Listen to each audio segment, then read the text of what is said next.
मुनिवर, आपने बहुत बड़ी हमारे सेठिया परिवार पर कृपा कराई है कि आपने ये सैयातर का दूसरा लाभ हमें दिया है। मैं यहाँ नहीं थी, बाहर थी, तो मुझे हर समय मैं जब भी सोती हूँ या बैठती हूँ खाती हूँ तो मैं यही भावना भाती हूँ कि मुझे सैयातर का और गोचरी का लाभ मिले। पर मुझे इस बार ऐसा ही लग रहा था कि शायद ये मेरे नसीब में नहीं होगा, क्योंकि मेरी लड़की की तबीयत बहुत ज़्यादा ख़राब थी। मैंने गुरुदेव के यहाँ भी अपना संदेश भिजवाया था और गुरुदेव ने महती कृपा करके बड़े अच्छे मन से सुना और उन्होंने एक मंत्र बताया कि ये कराओ, उससे तुम्हारी लड़की की तबीयत ठीक हो जाएगी। गुरुदेव ने पहचाना भी कि हाँ, वहाँ से संदेश है और मेरा भतीजा वहाँ पूना में उनकी सेवा कर रहा था। तो गुरुदेव ने महती कृपा करके बहुत अच्छे से सब कुछ सुना और उन्होंने मंत्र साधना दी कि ये करो, इससे तुम्हारा रोग कष्ट मिट जाएगा। मैं गुरुदेव के प्रति बहुत बहुत कृतज्ञता ज्ञापित करती हूँ। और फिर उसकी तबीयत जब गुरुदेव मुनिवर ठीक हो गई तो मैं 22 तारीख को यहाँ आ गई और मुझे पता चला कि आपने सैयातर का लाभ दिया है। तो मैं आपके प्रति बहुत बहुत सेठिया परिवार की तरफ से कृतज्ञता ज्ञापित करती हूँ। ओम हरा। साबरती मुनिवृंद के चरणों में सत बंदन। आज ये हमारे सॉल्ट लेक का ही बोलूँ, बहुत ही अवभाग्य है कि मुनीश्वर यहाँ पधारे हैं और यहाँ विचरण करते हुए आज हमारे निवास स्थान पर पधारे हैं। मैं आप सभी लोगों का हमारे इस घर में बहुत बहुत अभिनंदन करता हूँ और आशा करता हूँ कि आप सब मुनिश्री के सानिध्य में धर्म लाभ लेंगे। ओम हर।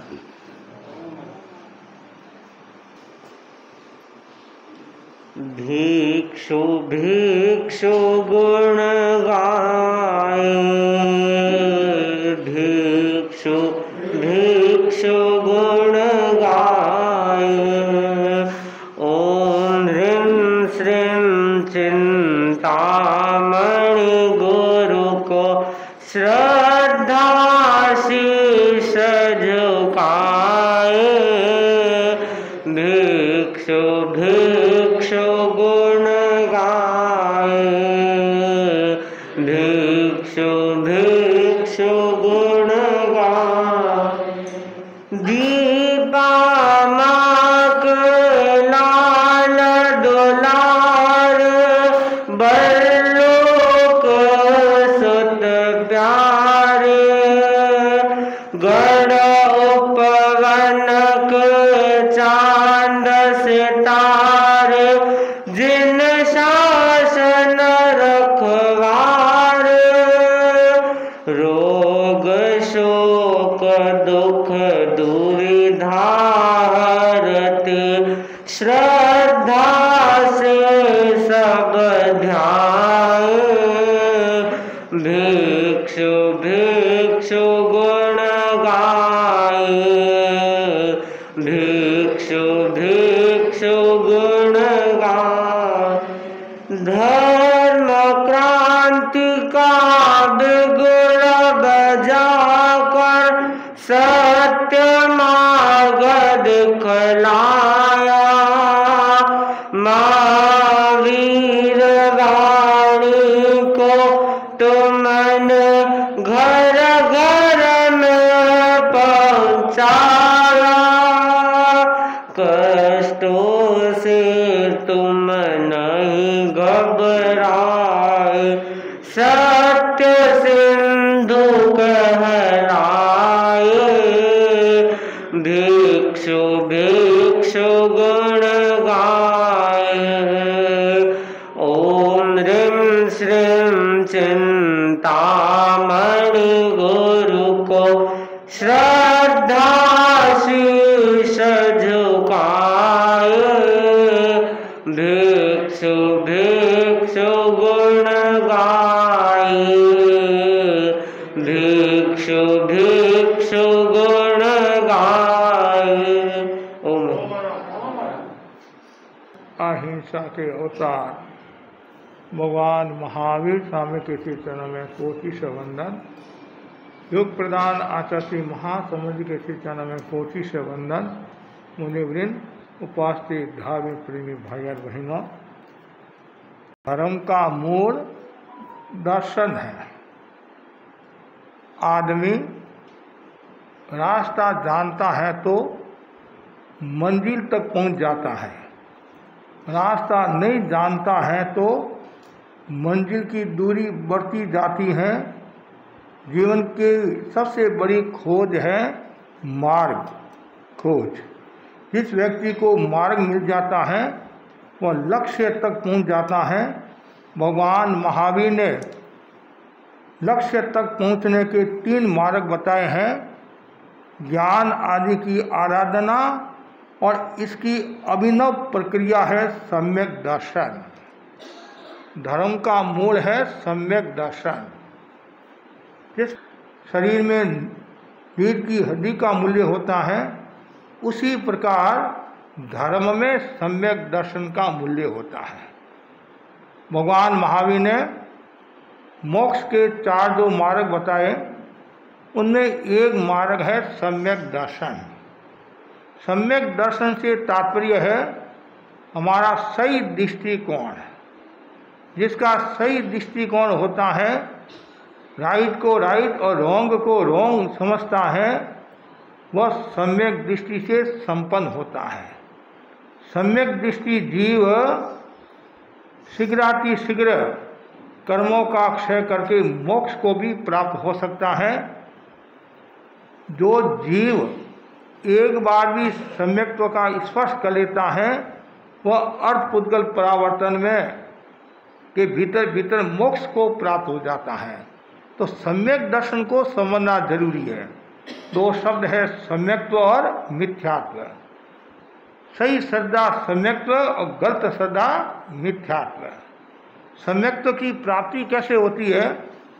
अनंतानुबंधी क्रोध मान माया लोभ और सम्यक्त मोह, मिश्र मोह, सम्यक्त्व मोह और मिथ्या मोह, इन 7 प्रकृतियों का उपशम क्षय आदि होता है, तब जीव को सम्यक्त्व की प्राप्ति होती है। और सम्यक्त्व की प्राप्ति होगी तो देर सवेर, जैसे मैंने आपको कहा, वो मोक्ष को प्राप्त होगा, आत्मा को शुद्ध बना देगा। और सम्यक्त्व को हम शक्तिशाली कैसे बनाएं? कि ये जीवन है, सम्यक्त्व आती है जाती है, आती है जाती है, एक बार नहीं अनेक बार आती है जाती है। अब ये भावना भाना है मेरी सम्यक्त्व जाए नहीं, तो उसके लिए क्या करना? भगवान महावीर ने सम्यक्त्व के 5 लक्षण बताए हैं। सम, संवेग, निर्वेग, अनुकंपा, आस्तिक्य। इन 5 जो लक्षणों की आराधना करता है वह सम्यक्त्व को पुष्ट करता है। बार बार अनुप्रेक्षा करो, बार बार भावना भाव, मेरी सम्यक्त्व नहीं जाए, मेरी सम्यक्त्व नहीं जाए, मेरी सम्यक्त्व नहीं जाए। ये दुर्लभ जो रत्न मुझे प्राप्त हुआ है, इस रत्न को गंवाना नहीं है। कुछ जो अज्ञानी लोग हैं, मूर्ख लोग हैं, अव्रती लोग हैं, भोगी लोग हैं, वे अज्ञान मोह और कषाय के वशीभूत होकर इस सम्यक्त्व को गंवा देते हैं, दुर्लभ रत्न को गंवा देते हैं और वापिस मिलना मुश्किल हो जाता है। ऐसे तो स्पर्श हो गया तब तो देर सवेर मिलेगा ही, लेकिन एक बार यदि वो सम्यक्त्व से च्युत हो जाता है और कभी कभी यदि वो नरक और निगोद में चला जाता है तो वापिस मनुष्य का भाव प्राप्त होना उसके लिए मुश्किल हो जाता है। इसलिए बार बार भावना भाव कि मैं सम्यक्त्व हूँ। प्रश्न खड़ा होता है पहले तो, मैं सम्यक्त्व हूँ मिथ्यात्व हूँ? ये क्यों भावना भाई? मैं सम्यक्त्व हूँ, मेरी देव गुरु धर्म के प्रति अटूट आस्था है, मेरे कषाय पतले हैं, वासना पतली है, कामनाएं कम हैं, इसलिए मैं सम्यक्त्व हूँ। और वह एक दिन आए मैं खायक सम्यक्त्व का धनी बनूं और इस भव में या तीसरे भव में कर्मों का अक्षय करके मोक्ष को प्राप्त हूँ। तो बार बार भावना भाते जाओ। तो उसमें पहली भावना है जो लक्षण बताया है वो है सम। सम का मतलब क्या? मेरे आवेग शांत रहिए। जैन दर्शन में 4 कषाय बताए हैं, क्रोध मान माया लोभ। उसमें पहला क्या है? क्रोध, मतलब मेरे कषाय उपशमन, मतलब क्रोध का उपशमन हो। और क्रोध जितना शांत होगा, कषाय जितने शांत होंगे, उतनी हमारी सम्यक्त्व पुष्ट होगी, सम्यक्त्व शक्तिशाली बनेगी। तो आज के बदलते परिवेश में व्यक्ति को हर परिस्थिति में सम की साधना करनी चाहिए, उपशम की साधना करनी चाहिए। कैसी भी परिस्थिति आ जाए, कितनी भी प्रतिकूल परिस्थिति आ जाए, मुझे सम की साधना करना है। ये जीवन है और कभी भी इसका जीवन का आयुष्य पूरा हो सकता है, कभी भी मैं जा सकता हूँ। यदि मैं आवेग में गया, वासना में गया, कामना में गया, द्वेष में गया, तो मेरी गति दुर्गति होगी। इसलिए मुझे हर पल हर क्षण मुझे सम की साधना करना है, उपशम की साधना करना है। और बार बार महापुरुषों को याद करो, गस्स कुमार मुनि को याद करो, भगवान महावीर स्वामी को याद करो, और जिन्होंने भी उपशम की साधना की है और उन सबको याद करो। और मेरे भीतर में भी वो भावना है, मैं भी उपशम की साधना करूं, मैं भी उपशम की साधना करूं। यदि मैं क्रोध करूंगा तो उसका परिणाम सुखदनी दुखद आएगा। मैं यदि क्रोध करूंगा तो मुझे बार बार जन्म मरण करना पड़ेगा। मैं यदि क्रोध करूंगा तो मुझे नरक में जाना पड़ेगा। मैं यदि क्रोध करूंगा तो परिवार में समस्या का कारण बन सकता हूँ। मैं यदि क्रोध करूंगा तो मेरा शरीर भी खराब होगा, मन भी खराब होगा, भाव भी खराब होगा। इसलिए मुझे क्रोध नहीं करना है। हर परिस्थिति में मुझे उपशम की साधना, शांत आवेग, मेरे जितने जो कषाय हैं और जो आवेग है उसको मुझे शांत रखना है, मुझे शांत रखना है। बार बार भावना भाते जाओ, मुझे मन को शांत रखना है। जो व्यक्ति सम की साधना करता है तो उसका सम्यक तो पुष्ट होता है और सम्यक तो शक्तिशाली होता है। दूसरा बता है संवेग, मतलब मुक्त होने की इच्छा। हाँ, संसार के बंधनों से मुझे मुक्त होना है। संसार में जितनी भी जो सावधि प्रवृत्तियां हैं, जितनी भी जो पापकारी प्रवृत्तियां हैं, और उससे मुझे मुक्त होना है और अनगाढ़ धर्म को प्राप्त करना है। और अनगाढ़ धर्म प्राप्त करके कर्मों का क्षय करके मुझे मोक्ष में जाना है। मुक्त होने की भावना भाव। जो दीक्षार्थी भाई बहन होते हैं उनके लिए क्या शब्द का प्रयोग होता है? जो संस्था में जो होते हैं नहीं, मुमुक्षु बोलते हैं नहीं, मुमुक्षु है, अर्थात वो मुक्त होने की इच्छा, मोक्ष की ओर बढ़ने की इच्छा करे हैं। तो मेरे भीतर में भी वो भावना रहे कि मुझे मोक्ष में जाना है, मुझे मोक्ष में मतलब कर्मों का क्षय करना है, कर्मों का क्षय करना है। और कर्मों का क्षय कब होगा, हमारी मुक्ति कब होगी? कि जब हम संवेग की साधना करेंगे। और जो जितना ज़्यादा संवेग की साधना करता है, मुक्त होने की इच्छा रखता है, वह सम्यक्त्व को पुष्ट करता है। संवेग निर्वेद। तीसरा है निर्वेद, मतलब अनासक्ति की साधना, वैराग्य की साधना, विरक्ति की साधना। शब्द, रूप, रस, गंध, स्पर्श में डूबा हुआ मैं नहीं रहूँगा। आज हम देखते हैं खाने में लोगों की कितनी आसक्ति है, पहनने में लोगों की कितनी आसक्ति है, देखने में लोगों की कितनी आसक्ति है, सुनने में कितनी आसक्ति है और सूंघने में कितनी आसक्ति है। हर चीज़ में आसक्ति। कोई भी चीज़ नहीं आ जाती है, बस पहले मेरे घर में वो चीज़ आनी चाहिए। उस चीज़ के प्रति इतना आकर्षण रहता है, इतनी आसक्ति रहती है। ऐसे खाने की, पीने की कोई भी चीज़, उस चीज़ में यदि आप आसक्ति रखोगे तो सम्यक्त्व की हानि होगी। और आप अनासक्ति की साधना करोगे, तटस्थता की साधना करोगे तो आपका सम्यक्त्व पुष्ट होगा। इसलिए हमारे मन में वैराग्य का भाव रहे, विरक्ति का भाव रहे। मैं शब्द रूप आदि में उलझा हुआ नहीं रहूं, इसमें बंधा हुआ नहीं रहूं, इसमें आसक्ति नहीं रखूं। ये आसक्ति है, वापिस जा नहीं सकती है। इसलिए मुझे निर्वेद की साधना करना, विरक्ति की साधना करना है।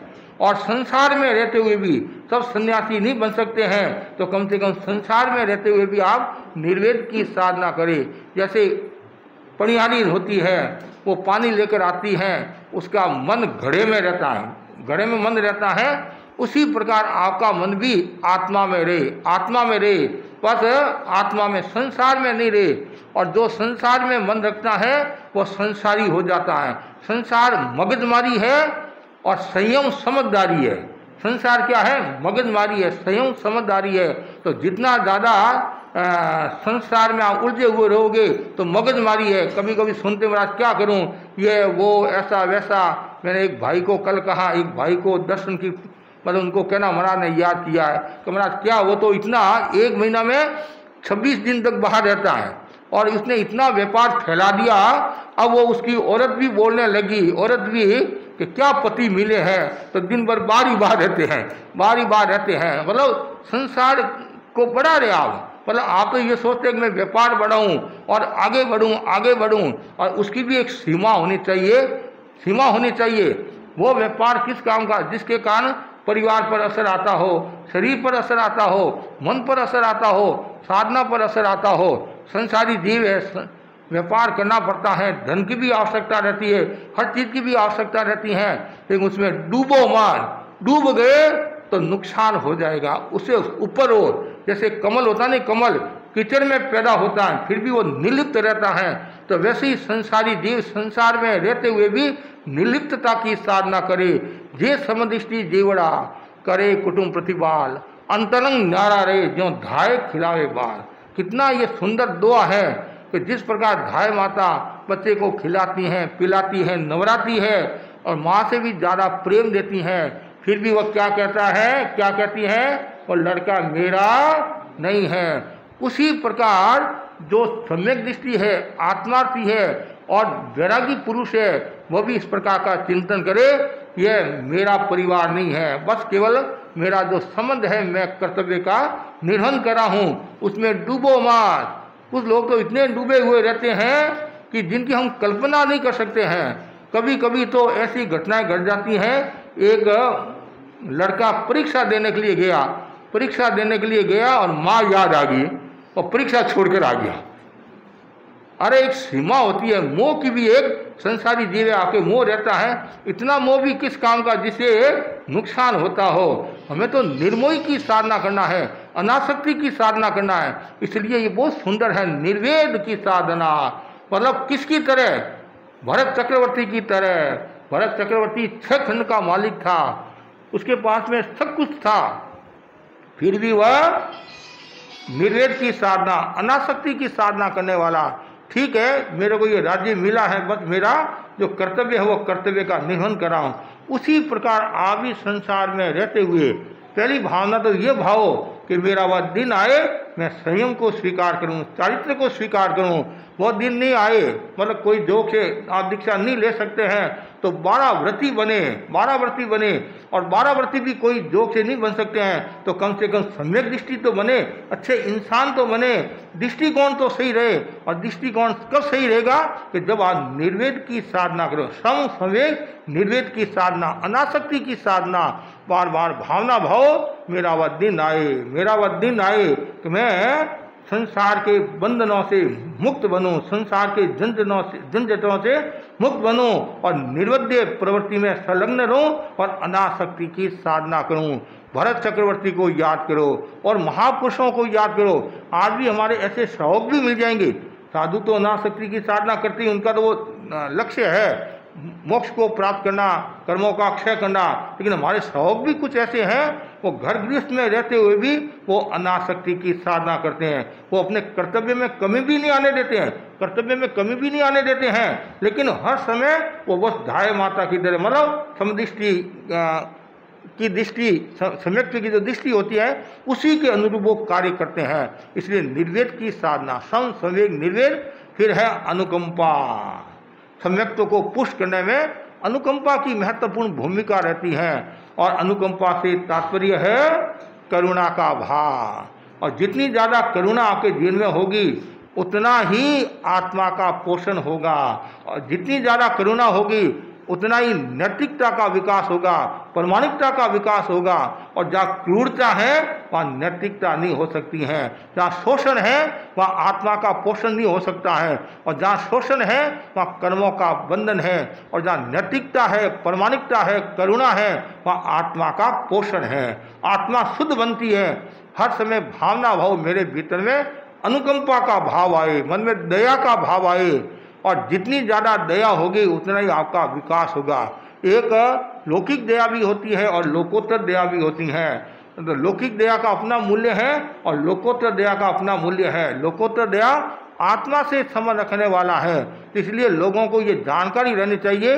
लौकिक दया और लोकोत्तर दया को भी समझना चाहिए, लेकिन वह दया मेरे लिए उपयोगी है जिसे मेरे पाप कर्म का बंधन न हो, मतलब राग देश बढ़ता नहीं हो। जैसे दया का भाव होगा वहाँ राग देश का भाव नहीं होगा। उदाहरण के लिए कोई जीव हिंसा में डूबा हुआ है, भोग में डूबा हुआ है, और आपके मन में आया ये नरक में चला जाएगा, दुर्गति में चला जाएगा, मोह नहीं, मन में ये आया कि जीव का कैसे कल्याण हो, तो आपने उसको धर्म समझाया, तत्व समझाया और भोगों से उसको दूर किया, हिंसा से दूर किया।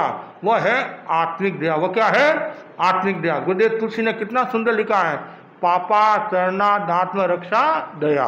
जो पाप आचरण में डूबा हुआ है तो उसको तत्व समझाकर हिंसा से दूर करना, वह क्या है? आत्मिक दया है।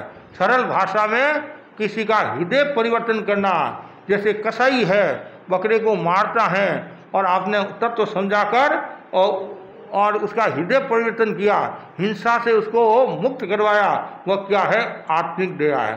सरल भाषा में जहाँ आत्मा पाप कर्म से बचती हो या बचाते, मतलब जैसे पाप आचरण में डूबा हुआ है, तत्व समझाकर उसको धर्म में स्थित किया, वह क्या है? लोकोत्तर दया। ऐसे भी अनेक हमारे उदाहरण आते हैं।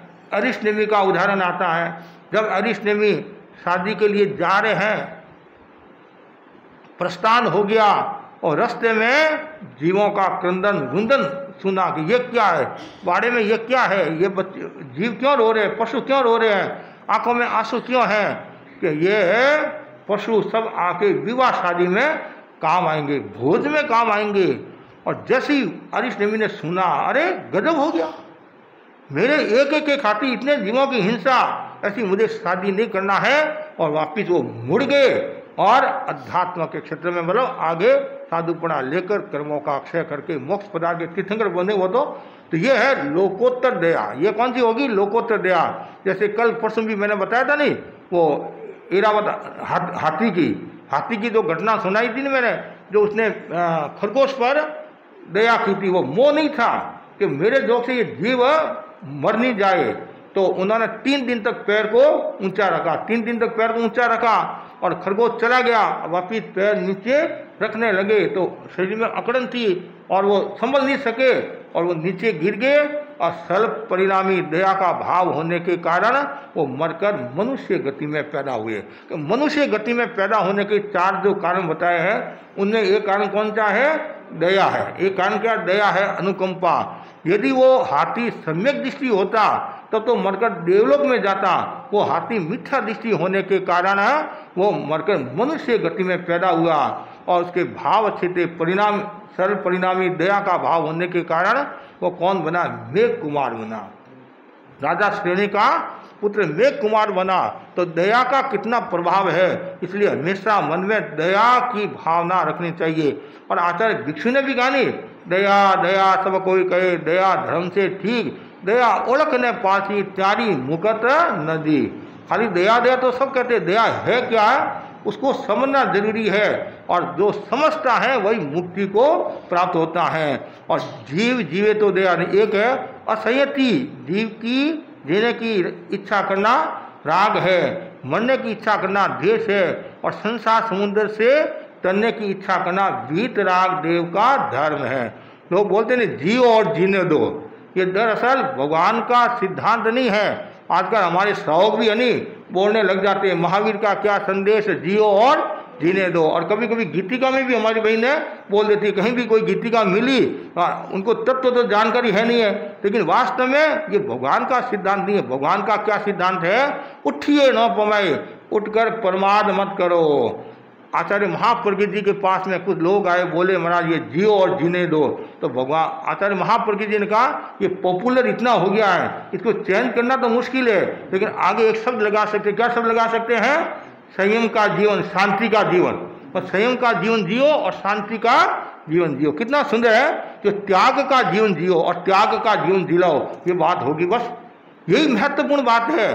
भगवान का उठिए न पमाए, उठकर प्रमाद मत करो।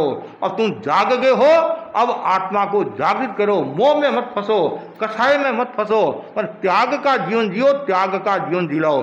संयम का जीवन जियो, संयम का जीवन जिलाओ, और शांति का जीवन जियो, शांति का जीवन जिलाओ। शांति जिसमें कोई राग देश का भाव नहीं हो। कितना सुंदर है। संयम जरूरी है, और जितना ज़्यादा संयम होगा उतनी ही आपकी करुणा बढ़ेगी, और जितनी ज़्यादा करुणा होगी उतना ही आपका सम्यक्त्व पुष्ट होगा। और जहाँ करुणा है तो वहाँ पर्यावरण भी सुरक्षित रहेगा। क्यों सुरक्षित रहेगा? आप यदि जीव को नहीं सताते हैं, तकलीफ नहीं देते हैं, पीड़ा नहीं देते हैं, तो पर्यावरण भी सुरक्षित रहेगा। और जो जीव को नहीं सताता है, तकलीफ नहीं देता है, पीड़ा नहीं देता है, तो उसके 7 वेदनीय कर्म का भी बंधन होता है। प्राण, भूत, जीव, सत्व, इनको सताता नहीं है, तकलीफ नहीं देता है, तो 7 वेदनीय कर्म का भी बंधन होता है। तो हमारा क्या अधिकार है हम दूसरे जीवों को मारे, पीड़ा दे, कष्ट दे?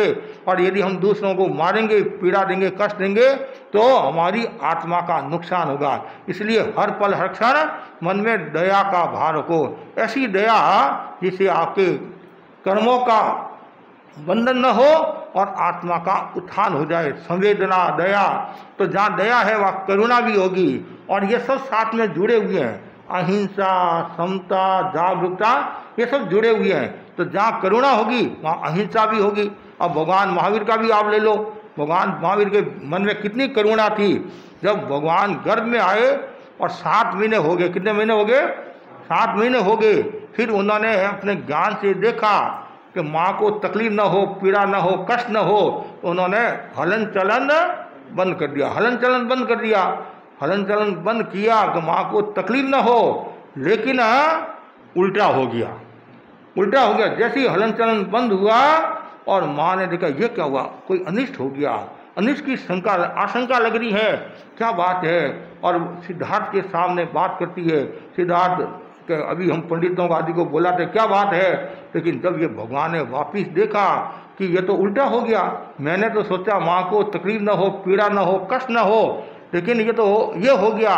तो वापिस हलन चलन शुरू किया। तब माँ को जाकर शांति हुई। फिर भगवान ने क्या संकल्प लिया, जब तक माता पिता जीवित रहेंगे तब तक मैं दीक्षा नहीं लूँगा। तो माँ बाप के प्रति भी उनका अहोभाव था।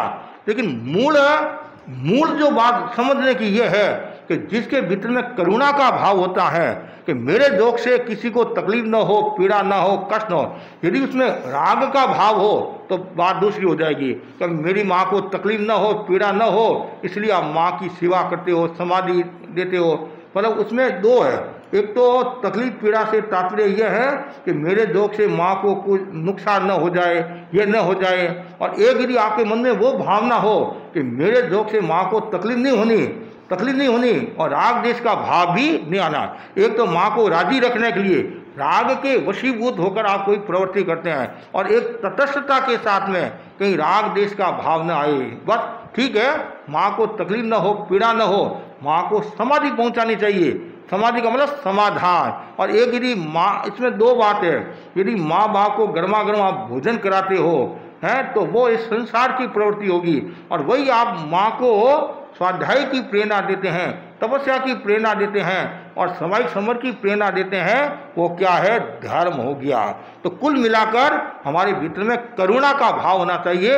और जितनी ज़्यादा करुणा होगी, जिस करुणा में राग द्वेष नहीं हो, वही करुणा अपने आप में श्रेष्ठ होती है। और जहाँ राग द्वेष का भाव होता है तो फिर रूप दूसरा हो जाता है। इसलिए कभी कभी आकर महाराज मेरे मन में करुणा का भाव आ गया। कैसे कि एक बिल्ली चूहे को खा रही है और मेरे मन में करुणा का भाव आ गया, दया का भाव आ गया, मैंने उसको छुड़ा दिया।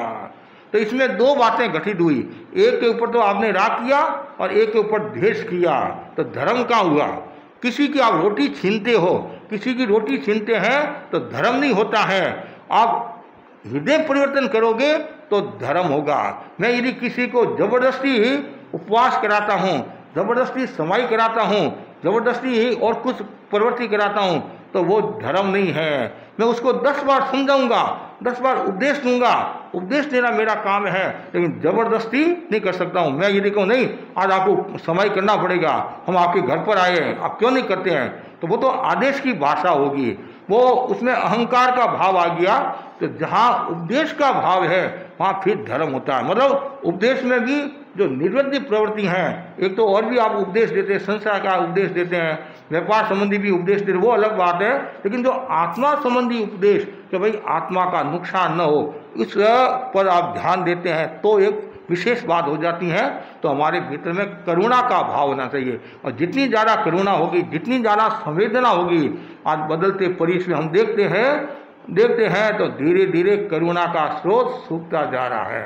महात्मा गांधी ने कहा था नहीं, युवाओं में शक्ति तो है, जोश तो है, लेकिन करुणा का स्रोत सूखता जा रहा है। एक युवाओं की बात नहीं है, आप तो छोटे बड़े सबके मन में बस मैं पिया मेरा बैल पिया कुआ चाहे दे, दूसरों से मुझे कोई लेना देना नहीं है, मेरा नुकसान नहीं होना चाहिए। ठीक है, आप संसारी जीव, आपका नुकसान नहीं होना चाहिए, लेकिन मन में करुणा का भाव तो भी होना चाहिए नहीं, संवेदना का भाव भी होना चाहिए। कितना सुंदर कहा है, सूख गई संवेदना मरी मन की टीस, अब कोई रोता नहीं है एक मरे या 20। पहले एक घड़ी का कोई कुत्ता भी बीमार हो जाता तो आपके बीच में कितनी संवेदना होती, कितनी करुणा, संसार की दृष्टि से कितनी करुणा, और आज 1 या 20 भी मर जाते हैं तो भी आप क्या कहते हैं, भगवान ने कहा है जो आया है वह जाएगा। क्या कहते हैं, भगवान ने कहा है आया वो जाएगा। यदि वो बात हो तब तो अलग बात है, और आप यदि मोह कषाय अज्ञान के वश बात कहते हैं तो वो दूसरी बात हो जाएगी, दूसरी बात हो जाएगी। ये बात तो भगवान ने पहले भी कही, पहले भी यही बात कही थी, लेकिन महाराज पहले भी उस समय हमारे समझ में नहीं आया, अब हमारे समझ में आ गया है, अब हमारे समझ में आ गया। यदि तत्व समझ में आ गया है तो बहुत अच्छी बात है, लेकिन वास्तव में मन में करुणा संवेदना दया का भाव रखना चाहिए, जिससे हमारा सम्यक तो पुष्ट होगा और सम्यक तो शक्तिशाली होगा। पांचवा जो है वो आस्तिक्य, आस्तिक्य का मतलब सत्य में निष्ठा, कर्म पुनर्जन्म कर्म आदि में निष्ठा, ये बहुत जरूरी है। सत्य में निष्ठा होनी चाहिए। कुछ लोग क्या कहते हैं, ये पुनर्जन्म नहीं होता है, 5 भूतों से शरीर बना है और वो नष्ट वापिस नष्ट हो जाता है, ऐसी बात नहीं है। जब तक कर्म है, राग देश है, तब तक तो जन्म मरण होता रहेगा, जन्म मरण होता रहेगा। पुनर्जन्म ही है, और पहले भी जन्मे, हम भी अब भी जन्म रहे हैं और आगे भी जन्मेंगे। जब तक कर्म है, जब तक कर्म है तो ये कर्म में निष्ठा, ऐसी सत्य में निष्ठा, भगवान की जो वाणी है उस वाणी में निष्ठा रखना। इनमेव निगंतम पावन सत्यम, यही निर्गन प्रवचन सत्य है, उस पर निष्ठा रखना। कभी भी मन में शंका का भाव नहीं होना चाहिए। जहाँ यदि शंका का भाव होता है, महावीर की वाणी में शंका का भाव है, गुरु वाणी में, संतों का ये वाणी में शंका का भाव है, तो फिर आत्मा का नुकसान हो जाता है। तो कितना सुंदर कहा है, संशयात्मा विनश्यति, जो संशय आत्मा होती है वो विनाश को प्राप्त होती है। कभी भी मन में शंका का भाव नहीं होना चाहिए। घर गृहस्थ में भी आप देखो, यदि परिवार में यदि शंका का भाव है, एक दूसरे के प्रति संदेह का भाव है, पति पत्नी में यदि संदेह का भाव है, बाप बेटे में संदेह का भाव है, तो वो घर उजड़ जाएगा, घर आबाद नहीं होगा, मतलब घर में शांति नहीं रहेगी। क्यों? संदेह का। और जहाँ भी संदेह का कुहासा रहता है वहाँ नुकसान हो जाता है। जहाँ संदेह की उदाई लग जाती है वहाँ नुकसान हो जाता है। इसलिए हमेशा संदेह का भाव नहीं होना चाहिए, विश्वास का भाव, श्रद्धा का भाव होना चाहिए। तो आस्तिक्य मतलब सत्य में निष्ठा रखना, पुनर्जन्म आदि ये सब है, भगवान ने जो कहा है वह गलत नहीं है। ठीक है, हमारी बुद्धि इतनी निर्मल नहीं है, हमारी बुद्धि मोटी है, हमारे को समझ में नहीं आ रहा है, वो एक अलग बात हुई। हमारे को समझ में नहीं आ रहा वो अलग बात है, लेकिन भगवान की वाणी कभी भी असत्य नहीं हो सकती हैं। क्यों नहीं हो सकती हैं? भगवान को केवल ज्ञान हुआ, केवल ज्ञान होने के बाद में उन्होंने ये बातें बताई है, इसलिए उनकी बात कभी भी असत्य नहीं हो सकती है।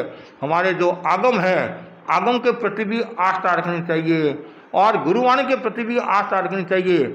और कभी कभी गुरु कोई बात कहते हैं तो आपके मन में संदेह हो जाता है, शंका हो जाती है, ये बात गुरुदेव ने कैसे कही, पहले तो ऐसा करते थे अब ऐसा करते हैं, ये बात। अरे गुरु जो भी फरमाते हैं वो भी सोच विचार कर फरमाते हैं, वो भी चिंतन पूर्वक फरमाते हैं। हो सकता है कभी कभी ऐसी बात नहीं है कि भाई गुरु केवल ज्ञानी है, गुरु भी छद्मस्त है, लेकिन जो भी गुरु निर्णय देते हैं उसको स्वीकार कर लेना चाहिए, उसके प्रति श्रद्धा रखनी चाहिए।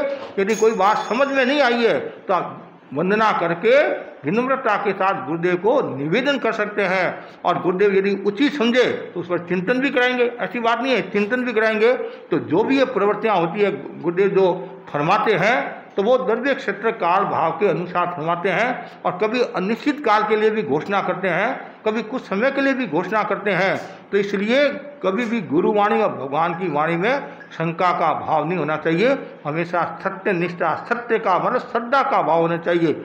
आस्तिक्य, ये जो आस्तिक्य होता है वह सम्यक्त्व को पुष्ट करता है। तो सम्यक्त्व पुष्ट के ये 5 लक्षण बताए, सम, संवेग, निर्वेद, अनुकंपा, आस्था, आस्तिक्य। तो बहुत जरूरी है बार बार भावना भाव, मेरा वह दिन आए मैं सम्यक्त्ववान बनूं, मेरा वह दिन आए मैं हर पल हर क्षण सम्यक्त्व में रहूं, सम्यक्त्व में रहूं, सम्यक दर्शन में रहूं, कभी भी मेरे मन में बुरे भाव नहीं आए। आचार्य महाप्रकृति के शब्दों में सम्यक दृष्टिकोण, मिथ्या दृष्टिकोण। तत्व की भाषा में तो मैंने आपको बताया 7 प्रकृतियों का उपसंक्षय आदि होता है, तब सम्यक्त्व की प्राप्ति होती है। और जनरल भाषा में यदि कहे तो सम्यक दृष्टिकोण, मिथ्या दृष्टिकोण, जो पॉजिटिव चिंतन वाला है वह सम्यक दृष्टि है, और जो नेगेटिव चिंतन वाला है वह मिथ्या दृष्टि है। कि नेगेटिव चिंतन वाला व्यक्ति हमेशा गलती सोचता है और गलती बोलता है।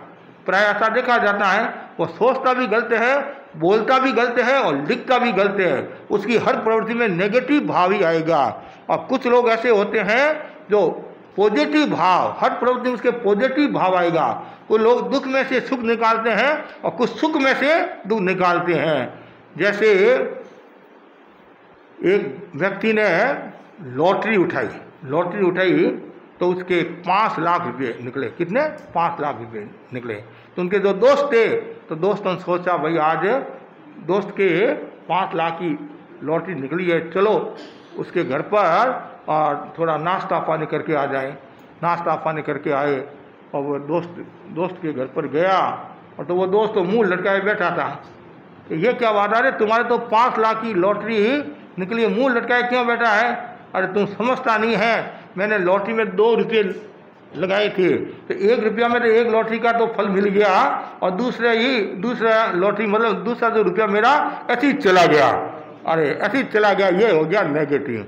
ये नहीं सोचता है जो 5 लाख मिले हैं उसकी चिंता नहीं है, वो मतलब खुशी नहीं है, लेकिन मेरा 1 रुपया चला गया वो गम हो गया। ये क्या नेगेटिव भाव हो गया। कभी कभी हम देखते हैं, अरे महाराज इसके 99% आ गए, मेरे बेटे के 99 में 1% कम आया, और उसके आए उसकी चिंता करेंगे, वो उसके परिवार वाले करेंगे, या जो है वो है।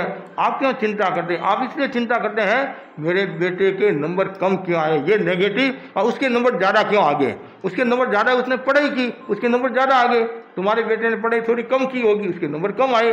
तो नेगेटिव भाव क्यों रखे? कभी कभी ऐसा होता है, बच्चा परीक्षा देकर आया, रिजल्ट भी आ गया, अच्छे नंबर भी आ गए, और थोड़े से कम है, थोड़े से पड़ोसी की ज़्यादा आ गए। इतने में तो माँ का तारा, क्या बोलते हैं, पारा चढ़ जाता है, और न जाने कितनी बातें सुनाती हैं। तो वो क्यों सुनाई? नेगेटिव भाव के कारण। अब 99.9 नंबर लेकर आ गया, और पड़ोसी 100 में से 100 नंबर लेकर आया, 1 पॉइंट का तो है, और उस समय भी आप सुनाते हैं नहीं मेरा बेटा सेकंड में आ गया, फर्स्ट नहीं आया। तो ये ठीक है, सेकंड आया, उसके लिए आप कोशिश करना, लेकिन बच्चे को डांटने से क्या होगा? बच्चे को तो उल्टी शाबाशी देनी चाहिए एक दृष्टि से कि तुमने बहुत अच्छे नंबर लाए, अगली बार तुम्हारे को 100 में से 100 नंबर लाना है। तो बच्चा भी खुश होगा, वो भी प्रोत्साहित होगा, माँ मेरे प्रति कितना अहोभाव रखती है और मेरे को आगे बढ़ा रही हैं। और आप सीधा बोलते हैं तू क्या करता है, नंबर तुमने कम लाए, बेचारे ने इतने तो नंबर लाए, और फिर कहते क्या लाया। तो बच्चे के मन में भी कभी कभी नेगेटिव भाव आ जाता है। आपके मन में तो नेगेटिव भाव ही है। कभी कभी घर का वातावरण, घर का जो मुखिया है, यदि वो नेगेटिव भाव वाला होता है तो कभी कभी पूरा परिवार भी नेगेटिव भाव वाला हो जाता है। और घर का मुखिया यदि पॉजिटिव भाव वाला है तो कभी कभी पूरा परिवार भी पॉजिटिव भाव वाला हो जाता है। कभी कभी ऐसा भी होता है, कोई बहू आपके घर में आई, बनकर आई, और वो पॉजिटिव भाव वाली है, अच्छे माहौल वाली है, अच्छे घर वाली है, तो ये घर सामान्य है, लेकिन वो अपने चिंतन, बुद्धि और पॉजिटिव भाव से पूरे घर को पॉजिटिव बना देती हैं। और कोई नेगेटिव भाव वाली आती है तो पूरे घर को खराब ही कर लेती है। कभी कोई बहन बोलती है महाराज हमारे बहूरा पग फिरा अच्छा हुआ, मेरा घर आबाद हो गया। और कभी कभी सबके सामने तो नहीं बोलती है, और कभी कभी वो भावना आ जाती है कि आप वो कठू आई, हमारे घर ने साफ कर दी हो, ऐसा भाव भी जैसे पेट में जीव आता नहीं, पेट में यदि अच्छा जीव आया तो आपके भाव भी अच्छे होते हैं, और खराब जीव आया कहते मतलब ऐसा कहते नहीं तो आपके भाव भी खराब हो जाते हैं। और कभी कभी कोयला खाने की इच्छा होती है, औरतों को ऐसा सुनते हैं कोयला खाने की है, तो वो भाव वैसे है।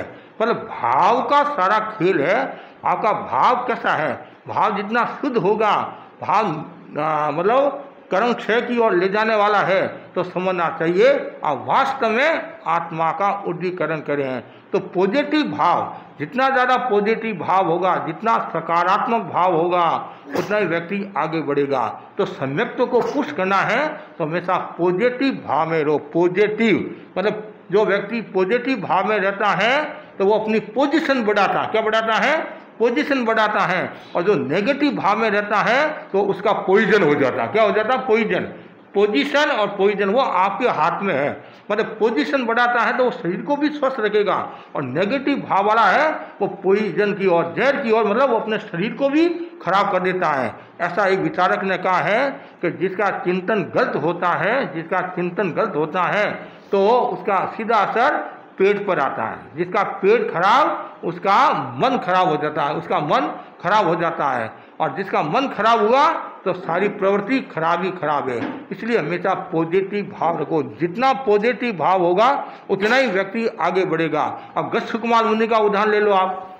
जब उनके ससुर जी ने पाड़ बांधी नहीं, अंगारा, मिट्टी की पाड़ अंगारा, उस समय गस्थ कुमार मुनि क्या चिंतन करे हैं, मैं संसार में होता तो मेरे ससुर जी पगड़ी बांधते तो मैं कितना भाग्यशाली हूँ, ये शिव रमणी रूपी पगड़ी बांध रहे हैं। यदि मैं गुस्सा करूँगा, नेगेटिव भाव लाऊंगा, तो मैं जो भगवान को वचन दिया कि मुझे आज ही मेरी आत्मा का कल्याण करना, तो कैसे कल्याण होगा। तो उन्होंने गुस्सा नहीं किया, परिणाम ये आया और वो सिद्ध बुद्ध मुक्त हो गए, जलते जलते प्रकाश को प्राप्त हो गए। तो जहाँ पॉजिटिव भाव होता है वहाँ व्यक्ति आगे बढ़ता है, और जहाँ नेगेटिव भाव होता है वहाँ व्यक्ति नीचे की ओर जाता है, रसातल की ओर जाता है, और वो सम्यक्त्व को हानि पहुँचाता है, सम्यक्त्व को हानि पहुँचाता है। आप आश्चर्य करोगे, धर्म का मूल दर्शन है, धर्म का मूल दर्शन है। यदि सम्यक्त्व नहीं है तो सिद्ध बुद्ध तो आगे की बात है, स्वावपना भी नहीं आएगा और साधुपना भी नहीं आएगा। सबसे पहले सम्यक्त्व का आना जरूरी है। चौथे गुणस्थान में संपूर्ण सम्यक्त्व आती है, अविरत सम्यक दृष्टि। फिर पांचवें गुणस्थान से त्याग, छठे से संपूर्ण त्याग, फिर आगे व्यक्ति बढ़ता है। तो सबसे पहले सम्यक्त्व का होना जरूरी है, और जितना ज़्यादा सम्यक्त्व होगा उतना ही वह व्यक्ति आगे बढ़ेगा। और जो सम्यक्त्व नहीं है वो व्यक्ति हमेशा पीछे रहेगा, धर्म में आगे नहीं बढ़ेगा। इसलिए व्यक्ति को हमेशा सम्यक्त्व की साधना करना है। यथार्थ दृष्टि सम्यक दर्शनम, यथार्थ जो दृष्टि है वह सम्यक दर्शन है। सही चिंतन आदमी का हमेशा होना चाहिए, और जो सही चिंतन रखता है वह व्यक्ति आगे बढ़ता है। और यहाँ तक बताया गया है यथार्थ तत्व श्रद्धा सम्यक्त्व, जो तत्व के प्रति सही श्रद्धा है वह क्या है, सम्यक्त्व है। मूलम धर्म से सम्यक्त्व, और धर्म का मूल क्या है, सम्यक्त्व है। और जो 9 तत्वों का ज्ञाता है उसे सम्यक्त्व होता है। तो ये छोटी छोटी बातें हैं, इन बातों की सबको जानकारी भी रखनी चाहिए। अनंतानुबंधी क्रोध मान में लो, अप्रत्याखान क्रोध मान में लो, प्रत्याखान क्रोध मान में लो, संज्वलन क्रोध मान में लो। अनंतानुबंधी जो क्रोध होता है वो पत्थर की रेखा के समान होता है। किसकी, पत्थर की रेखा। जैसे पत्थर की रेखा मिटती नहीं है वैसे उसका गुस्सा नहीं जाता। तो समझना चाहिए जिसके भीतर में अनंतानुबंधी क्रोध होता है वह सम्यक्त्व को प्राप्त नहीं होता है, वह कभी भी सद्गति को प्राप्त नहीं होता है। इसलिए सबसे पहले हमें अनंतानुबंधी जो क्रोध है उस पर विजय प्राप्त करने की कोशिश करना है। फिर क्रम से अप्रत्याखान, प्रत्याखान, संज्वलन ऐसे है। तो मूल हमारा जो लक्ष्य है वो लक्ष्य है ये है मुझे कषाय पर विजय प्राप्त करना है। और जो व्यक्ति जितना ज़्यादा कषाय पर विजय प्राप्त करेगा और जितना मन को शांत रखेगा, मन में क्षमा का भाव होगा, उतना ही वो सम्यक्त्व को प्राप्त, मतलब सम्यक दृष्टि उसकी पुष्ट होगी। मैं बार बार कहा करता हूँ, दिल्ली के अंदर संवत्सरी महापर्व का दिन था। एक भाई ने ये प्रतिक्रमण किया, फिर संतों के पास आया, संतों से निवेदन किया, मुनिराज आज मैंने संवत्सरी महापर्व का प्रतिक्रमण कर लिया है और 84 लाख जीव योनि से खमत खावड़ा कर लिया है। संत उसकी प्रकृति जानते थे, संत उसकी प्रकृति जानते थे। संतों ने कहा तुमने तुम्हारे भाई से खमत खावना किया कि नहीं किया? तो वो तपाक से बोला मेरा भाई 84 लाख जीव योनि में नहीं है। तो क्या वो 85 लाख जीव योनि में है? अरे जिनसे खमत खावना करना है उनसे खमत खावना करो। ऐसे तो हर पल हर क्षण खमत खावना करना, सब जीवन से खमत खावना करना। सामने वाला व्यक्ति करे कि नहीं करे उसके कर्म है, लेकिन हमें तो खमत खावना कर लेना। कुछ हमारी बहन ने बोलती महाराज मेरी गलती है ही नहीं तो मैं क्यों खमत खावना करूं? कोई बात नहीं, तुम्हारी गलती नहीं है, तुम तो देवी हो, समझे नहीं है, तुम तो देवी हो, खमत खावना कर लो, इनमें फायदा ही है, नुकसान नहीं है। सामने वाला व्यक्ति करे कि नहीं करे उसके कर्म जाने, और तुम मन से खमत खावना कर लो। एक तो ठीक है महाराज आपको राजी रखने के लिए हाँ जेठानी जी खमत खावना, ऐसे नहीं है, खाली मेरे कहने से नहीं, आपका मन भी होना चाहिए। मतलब खमत खावना कौन करेगा? जिसकी आत्मा सरल है वही खमत खावना करेगी, और जिसकी आत्मा सरल है वही प्रायश्चित कर सकती हैं। इसलिए जिसकी आत्मा सरल है वही खमत खावना, मन से खमत खावना करना, भावों के साथ खमत खावना, शुद्ध भावों के साथ। खमजो खमजो बोलते तो आप खमजो खमजो, और फिर ऊपर से बोलते मरजो मरजो, तो फिर कैसे कल्याण होगा? कैसे आपका सम्यक्त पुष्ट होगी? ऐसे सम्यक्त पुष्ट नहीं। जब मन में यदि मर्जो भाव है तो सम्यक्त कहाँ से पुष्ट होगी? यदि आपका मन सरलता से भरा हुआ है और खमजो भाव है, खामे में सब जीवे, वो भाव है तो व्यक्ति आगे बढ़ता है। तो बस मैं इतना ही आपको कहना चाहता हूँ, जितने भी यहाँ भाई बहन बैठे हैं वे सब सम्यक्त्व को पुष्ट करे, और सम्यक्त्व को पुष्ट करे सं संवेग निर्वेद अनुकंपा आस्तिक्य की साधना करे, और करुणा का भाव रखे, आस्तिक्य का भाव रखे, और ऐसी करुणा होनी चाहिए जिससे मेरे पाप कर्म का बंधन न हो, पाप कर्म का बंधन न हो। ऐसे आप संसारी जीव हैं तो आपको वो संवेदना का भाव भी रखते हैं, अनुकंपा का, दया मतलब क्या दें, अनुकंपा मतलब मोह मिश्रित अनुकंपा को भी दया कहा गया है, वो भी आप रखते हैं। लेकिन आप तत्व को समझो, कभी आपको करना पड़ा तो उसको आप धर्म मत मानो, धर्म मत मानो। जैसे आपने किसी जीव को भी बचाया, कोई मतलब कोई जीव खड्डे में गिरा है और उसको आपने बाहर निकाला है, तो लेकिन वो एक आत्मिक दया नहीं है, वो एक आपका लौकिक कर्तव्य है। कर्तव्य के नाते मतलब आपने किसी का सेव किया, कल आपका भी कोई सेव कर सकता है, और आपके सामने ऐसी घटनाएं घटती हैं आप देख नहीं पाते हैं, इसलिए आपने वो छुड़ा दिया। और मूल बात है हृदय परिवर्तन की। चाहे हृदय परिवर्तन है और निर्वध्य करुणा है तो समझना चाहिए आपका कल्याण है। तो ये पूरे प्रवचन का सार यही है कि जो ये हमें सम्यक्त्व प्राप्त हुई है और सम्यक्त्व को हमें सुरक्षित रखना है। अब कभी कभी आपके मन में ये भी भावना आ सकती है मैं सम्यक्ति हूँ या नहीं हूँ। ऐसे क्यों भावना भाई? तो नहीं, मैं पक्की सम्यक्ति हूँ और देव गुरु धर्म के प्रति अटूट आस्था है। विजय सिंह जी पटवा को याद करो, किसको? सुलसा श्राविका को याद करो, जयंती श्राविका को याद करो, मतलब श्रावक श्राविकाओं साधु साधुओं को याद करो। उनकी कितनी घनीभूत श्रद्धा थी, वैसी मेरी श्रद्धा है। कुछ भी हो जाए मैं देव गुरु धर्म को नहीं छोड़ूंगा, मैं मेरी परंपरा को नहीं छोड़ूंगा। और आज का जो ये लौकिक प्रवृत्तियाँ खूब बढ़ रही हैं और उनमें लोग पुण्य बताने लगे, धर्म बताने लगे, तो वो भी सोचना चाहिए जहाँ धर्म है वहाँ धर्म रहेगा, लौकिक है वो लौकिक रहेगा।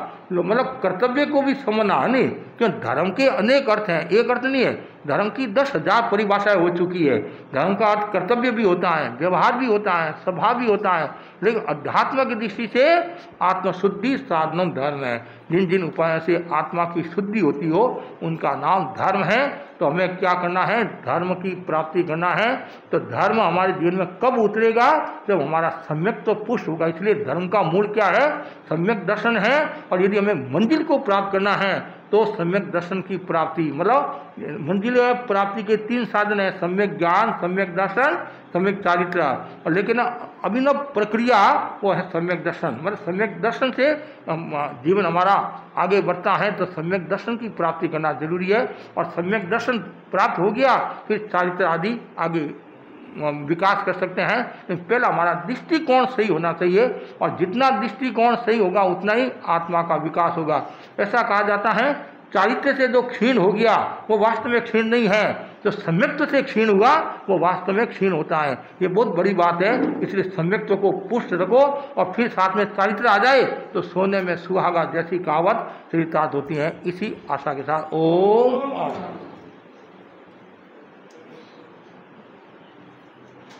आज हम सभा के अध्यक्ष रूप चंद जी सेठ आके यहाँ आए हैं। हाँ, नाम ही क्या, रूप और सेठ या दो है।